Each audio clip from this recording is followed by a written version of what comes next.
দূরপাল্লার ট্রেন সফর করার সময় অনেক জায়গার উপর দিয়ে যাত্রীরা যান, যার নামই হয়তো শোনেননি কখনো। অনেক প্রত্যন্ত এলাকার মধ্যে দিয়ে মাঠ ঘাট পার করে ছুটে যায় ট্রেন।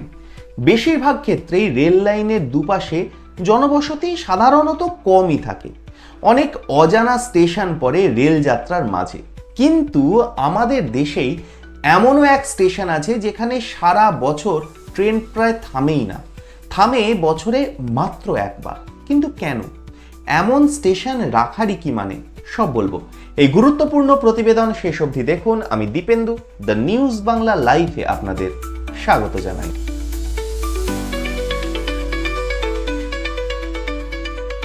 সেই স্টেশনে ট্রেন থামে, কিন্তু বছরে মাত্র একবার।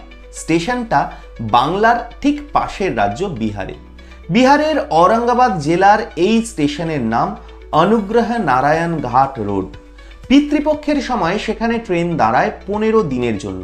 অন্যান্য দিনগুলোতে এই স্টেশন একেবারে নির্জন থাকে। পিতৃপক্ষের প্রথম দিনে পুনপুন নদীতে স্নান ও তর্পণ করার প্রথা রয়েছে, তাই ওই সময় দেশি ও বিদেশি তীর্থযাত্রীদের আগমন ঘটে পাটনার পুনপুন ঘাট বা ঔরঙ্গাবাদ জেলার অনুগ্রহ নারায়ণ রোড ঘাটের কাছে। পুনপুন ঘাটে তর্পণ করেন অনেকেই। সারা বছর এই স্টেশনে কোনো ট্রেন থামে না। বহু বছর ধরে নির্জন হয়ে পড়ে রয়েছে এই রেল স্টেশন। এখানে কোনো টিকিট কাউন্টারও নেই। এই স্টেশনে নেমে সাধারণত সবাই পুনপুন নদীর তীরে পূর্বপুরুষদের উদ্দেশ্যে পিণ্ডদান করেন। মনে করা হয় পিণ্ডদান প্রথা এখানেই হয়েছিল সবার প্রথম। ভারতের বিভিন্ন প্রান্ত থেকে, নেপাল এবং এমনকি অন্যান্য দেশ থেকেও তীর্থযাত্রীরা তাদের পূর্বপুরুষদের পিণ্ডদান করতে সেখানে যান। তর্পণ এবং শ্রাদ্ধের জন্যই অনুগ্রহ নারায়ণ রেলওয়ে ঘাট স্টেশনের কাছে যান তারা। পিতৃপক্ষের সময় দিনে 10,000-এরও বেশি লোক যান ওই ঘাটে। অনেক মহিলাও থাকেন।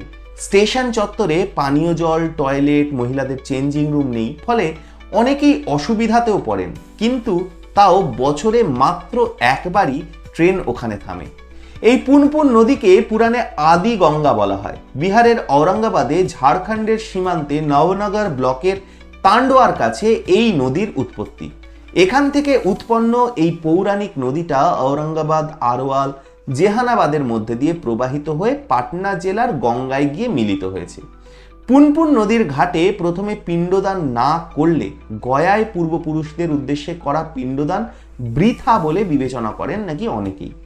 এই স্টেশনটা বহু দশক আগে তৈরি করা হয়েছিল, যাতে লোকেরা পুনপুন নদীতে শ্রাদ্ধ অনুষ্ঠান করতে পারেন সাধারণ মানুষ।